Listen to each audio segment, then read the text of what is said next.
Hi everyone, welcome to the Marketplace, the last edition for this year. Coming up, African countries gear up for the much anticipated trade deal which kickstarts tomorrow, January 1. What to expect, we will discuss. Also coming up this afternoon, the controversial Ejapa deal could scuttle after today as key conditions for the agreement are yet to be met. Bakers warn they will increase the price of bread as cost of major ingredients goes up.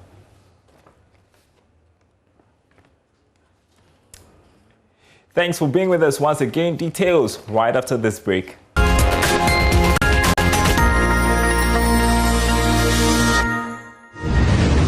Now, 2021 is definitely a year of trade. The much talked about Continental Free Trade Agreement takes effect in January, that's tomorrow. Now, head of the after desk at the Customs Division of the Ghana Revenue Authority, Fetchin Akoto, has indicated the trade pact will go ahead with countries that are ready.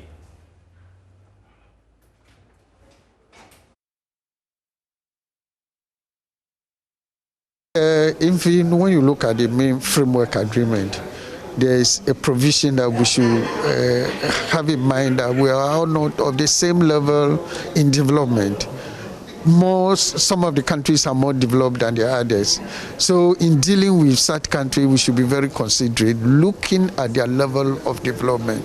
So if any country is not ready, it is right for those developed ones to help them come out with the measures, help them put in place measures that will help them to implement the after. So once they come out with their difficulty, that's why we have a secretariat. The secretariats will take all the will put in the possible measures to make sure that they have the basic things in place for trading to take place. You see, our standard authorities are trying to also come out with solutions to the issue of standardization in the continent.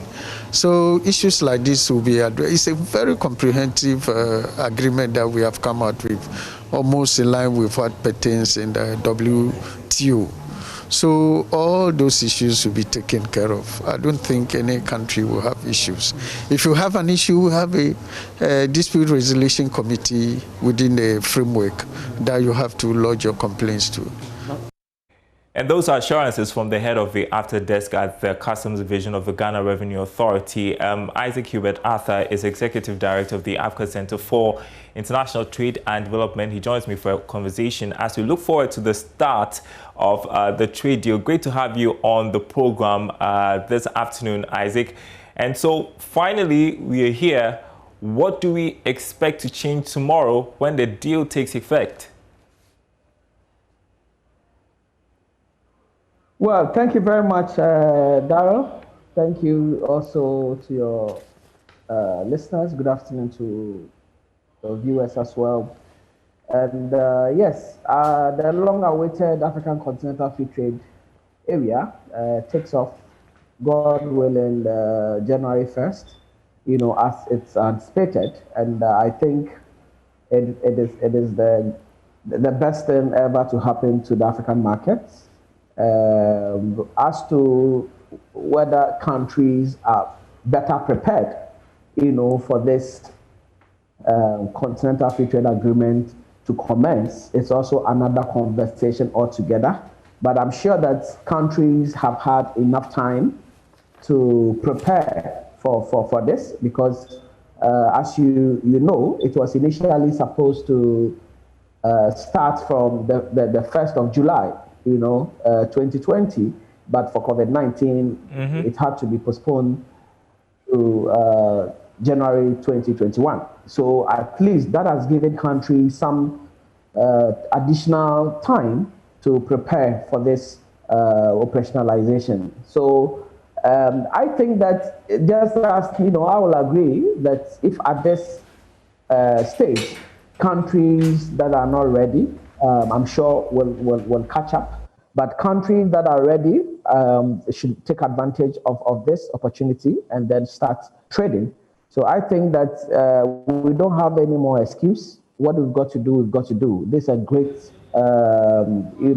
continental agreement that, have been signed. And more countries have shown more interest by ratifying the agreement over the last couple of months.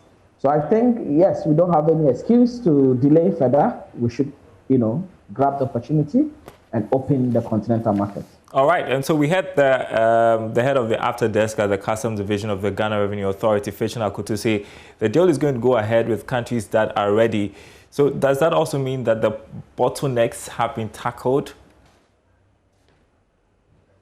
Yes, I mean, to a large extent, I think that both the EU Secretariat, and then also even the African Continental Free Trade Agreement Secretariat, the AFCFTA Secretariat, member countries have done a lot of work, to try to, I would not say remove the entire bottlenecks, but reduce, because bottlenecks will always be there.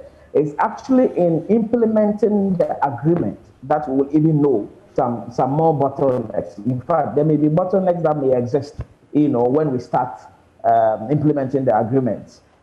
So I think it is good to start it. Then whichever, the ones that are already known that countries are working towards, we'll continue to work towards them. And the new ones that will come up will tackle. WTO didn't stand up to become WTO. If you remember, I mean, moving from the GATT system to the WTO system was a whole new era on its own, and how the WTO has fared ever since it's been in existence. There have been challenges upon challenges, and even as we speak today, WTO still has challenges, but it doesn't cease to be, the world's multilateral trading system. And that's where all of us derive, our trade policies and all of that. So if Africa has also introduced theirs, I mean, notwithstanding the challenges, the bottlenecks that we anticipate, we need to kickstart it. We need to roll it out, and then as they come, we will tackle them. We can never finish solving all our problems, but unless we start doing something, then we'll be able to see how best we are positioned to solve them when they come. Is Ghana ready? And I'm asking this because in the days leading up to the implementation of the trade deal, we've had businesses, especially small businesses, say they don't have the muscle to compete with foreigners, foreign businesses, because they are not empowered enough. Okay, and there are several ways of assessing Ghana's readiness. I mean, of course, it comes in various forms and all of that. We need to look at the private sector, but the two works hand in hand, because for the private sector to be able to, be ready, it will depend on the policies and then the enabling environment that has been put in place by government, But I would say that looking at Ghana, I will not say that we are fully ready in terms of capacity. If I say capacity is a big word, but in terms of financial capacity of our SMEs, because you need capital to be able to expand your operations, to be able to put in place the necessary resources, structures to be able to compete, so then that level, I don't think we have created enough incentives, or we've we've created enough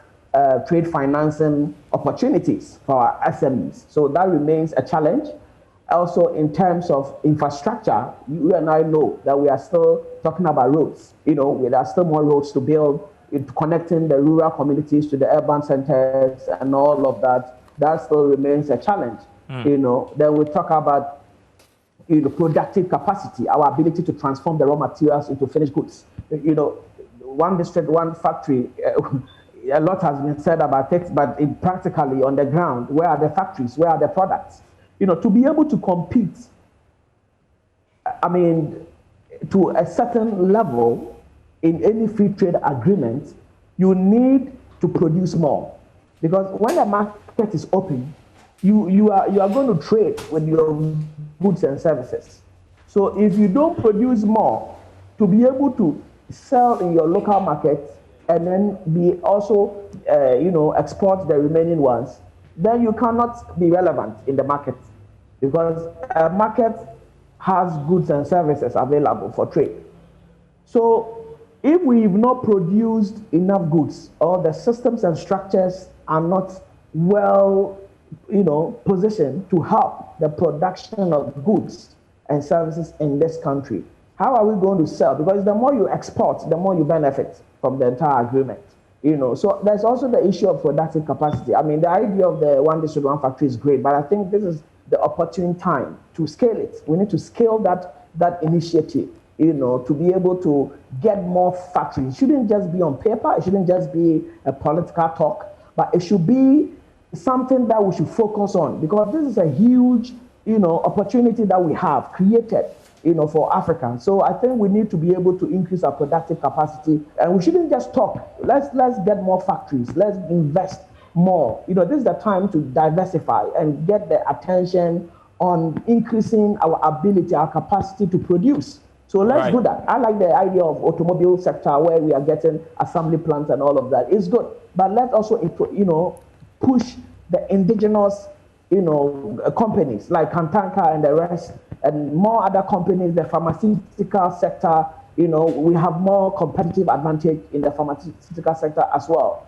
So let's focus and invest into those sectors and then get them to be productive enough. Let's increase their capacity for them to be able to produce more, so we can be able to export. So these are some of the things. So in terms of, our readiness, I don't think we are 100% there, but I think to a large extent that the government has tried over the past few, months and years to sort of prepare the private sector to be able to take advantage. And listening to you. And listening to you, looks like we've got a lot of work ahead for us. But let's talk about the benefits, right? The reason for which we are pushing this deal. How is this beneficial to the country and for our continent? Yeah, for us as a country, Ghana should be able to benefit from this, because you have the opportunity of hosting the Secretariat. Hosting the Secretariat alone is a major boost, not to talk about employment, because there's going to be more employment in the Secretariat. And when it happens like this, the advantage of hosting the Secretariat in your country is to be able to get your locals, jobs. So I think that is a major advantage for us.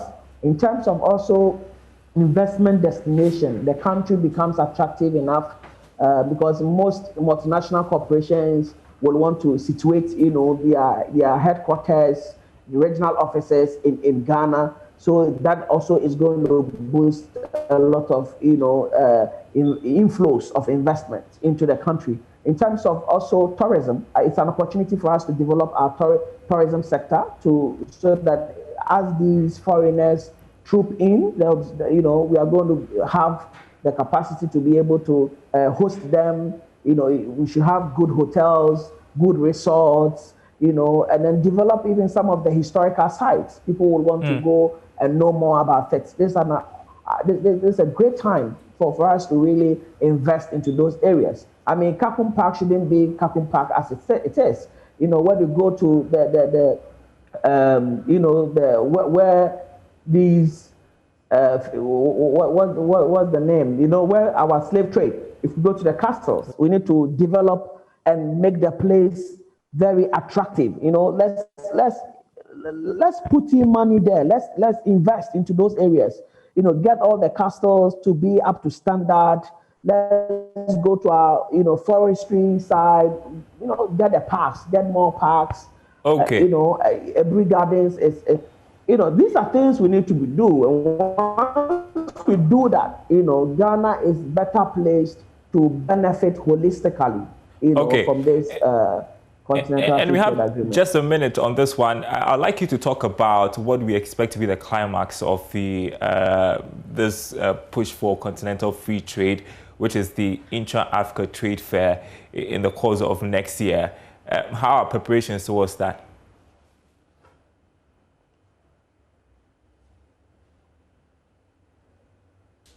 Yeah, thank you very much. Intra held in Kigali, in Rwanda, from September 6th to September 12th. It's going on well. In a couple of the past few months, we have had a lot of road shows, webinars, creating the awareness within the 1 year to go campaign in September, this year, to kickstart the preparations. We have had more countries signing up, taking up country days, and then the country pavilions. Ghana, is getting ready to finalize contractual arrangements. But Ghana has already ordered for a very huge size for the pavilion, and then also is going to bring in SMEs, Ghanaian companies. GEPA is participating in, and I think it is a great opportunity for companies to start preparing, to participate in this. 2018 was great. A lot of companies found business partners, and I think this is going to be another opportunity for our businesses to also network and get to understand how the intra-Africa trade, system works. There are governments, there are investors, and there are sellers and buyers who can meet all at the same time. Thank you so much, Isaac Hubert Arthur, for speaking with us this afternoon on the Marketplace on the Continental Free Trade Agreement, which kickstarts on the 1st of January, which is tomorrow. While still on trade issues, the Ghana Ports and Harbours Authority says the outbreak of COVID-19 is having minimal impact on port activities. Its half-year target for the Tema Port in 2020 was 8.9 million tons, but by the end of June, it had handled 9.1 million tons. Now, this is 2.4% more than the target. Tema correspondent Kwame Yanka has more in this report. Comparing 2020 half-year to same period in 2019, where it handled 8.5 million tons of cargo, this year's figure has a difference of 661,966 tons and 7.8% increase. Takoradi Port, on the other hand, could not meet its half-year target of 5.7 million tons compared to 5.8 million tons it did in 2019. Instead, 2.7 million tons was achieved, with 3.1 million tons difference, representing 53.2% decrease. General Manager, Marketing and Corporate Affairs at GPHA, Esther Jebidonko says, government's policy on manganese exports contributed to the Takoradi figure. Export component of Takoradi is very high, and it's made up of manganese and bauxite, dry bulk, clinker, and those other ones, and cocoa. So we realized that the rationalization of the manganese export policy by government drastically affected the Takoradi figures. So because, for example, the manganese actually reduced by about 87.7%. So you can imagine that is why the Takoradi figures are so low. So when you put the Takoradi figures together with Tema, then you have that decrease in the cargo traffic. Meanwhile, Esther Jebidonko says government interventions for the seaports during the COVID-19 lockdown were very helpful. Customs and national security were taxed by the government to facilitate the importers coming into the ports and then taking their cargoes to their warehouses. They were just not allowed to actually sell. During that same period, also through the our transport ministry, GPHF and the other terminals operating in the ports were asked to alleviate the suffering of our traders by waiving the rents that may have accrued on their cargo due to the fact that there was COVID, the lockdown, and they were not able to come to the ports. GPHA is looking forward to much busier ports with improved cooperation with all stakeholders in 2021. Kwame Yanke's reports for Joy Business. Now, the controversial Ijapa royalty deal could scuttle after today because some of the conditions spelled out could run out of time. Now, Joy Business has learned that proponents of the deal are under pressure for Ijapa to be listed on the London Stock Exchange.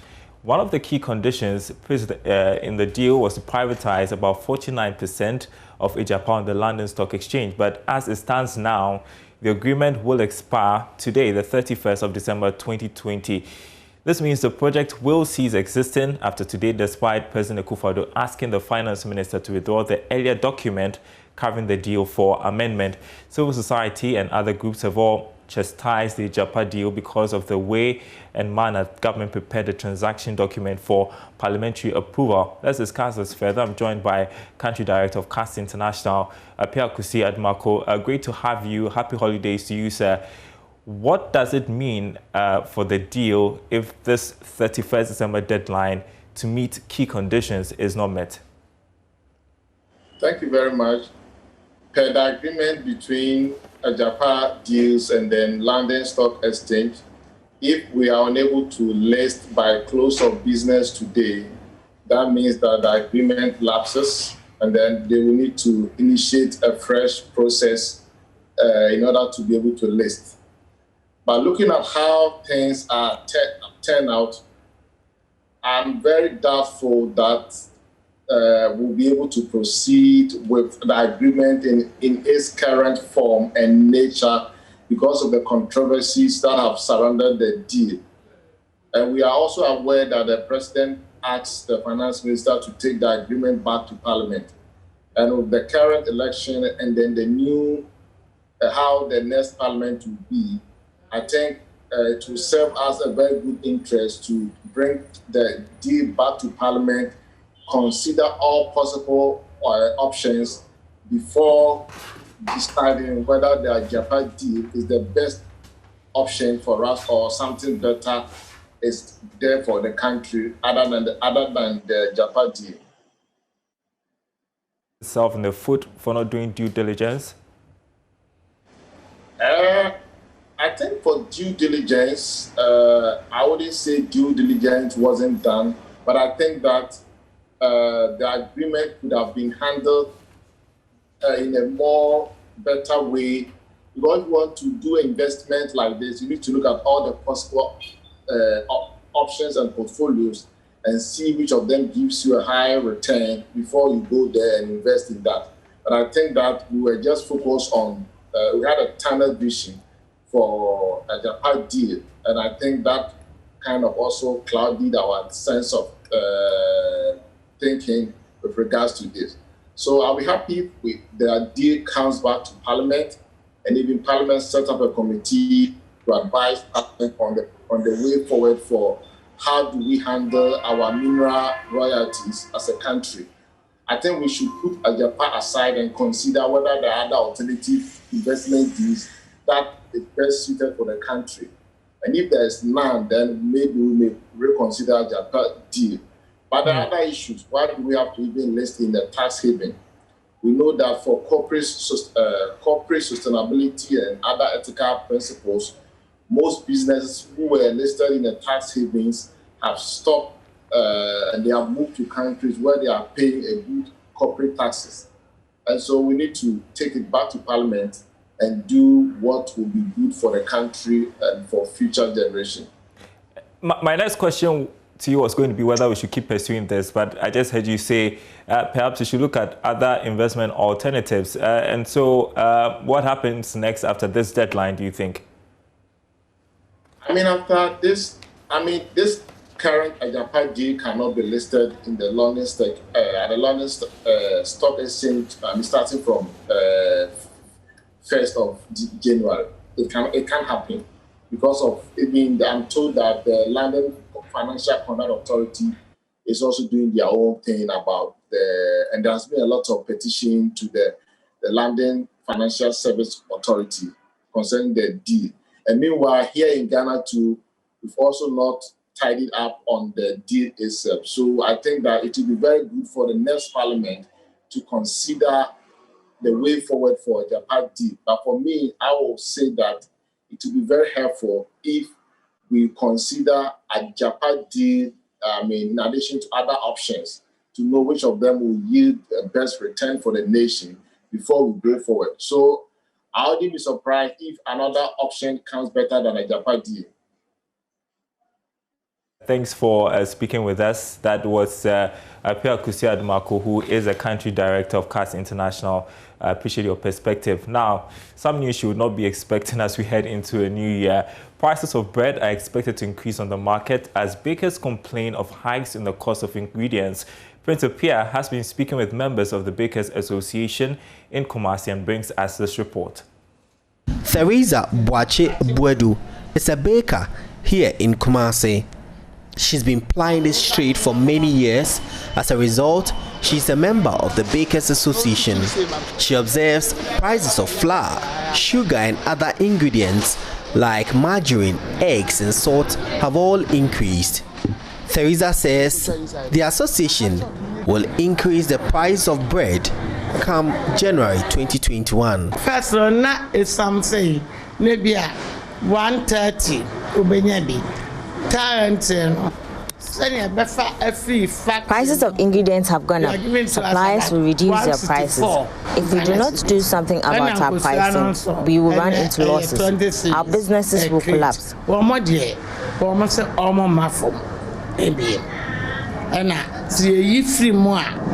Some type of the bread, the quality wouldn't come. Be beer, the born cost. And if he said, Sunny and no mercy corner, I'll say a young home baby. Me, I got sad day. We say, next year's the man to mamma one be. The bakers have called on government to either reduce taxation on wheat or reduce the cost of flour to save their businesses. Madam Theresa says the bakers could be compelled to cut down labor. Yes, someone pass it. One more down share. Companies now, government must do something about the taxes on imported ingredients. Our main ingredient is flour. Now, after one also at me at the main ingredient for baking industry money is some. The bread retailers fear being pushed out of business without government subventions.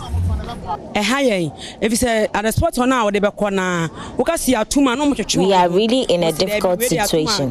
We struggle to sell our bread products lately. Government must help us.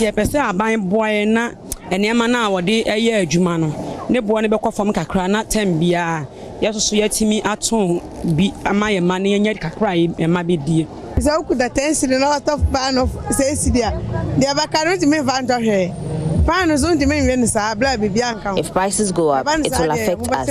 Patronage will go down and we will run into losses. In the 5 city, no better 6 and 7. Now I'm do beton, so better. It be crying to me talk because of so sick and 5 city. See, that's all the Berman 5 city now running at lost. Or Obeja Hako. Prince Apia reporting. And that's the marketplace for 2020. See you next year.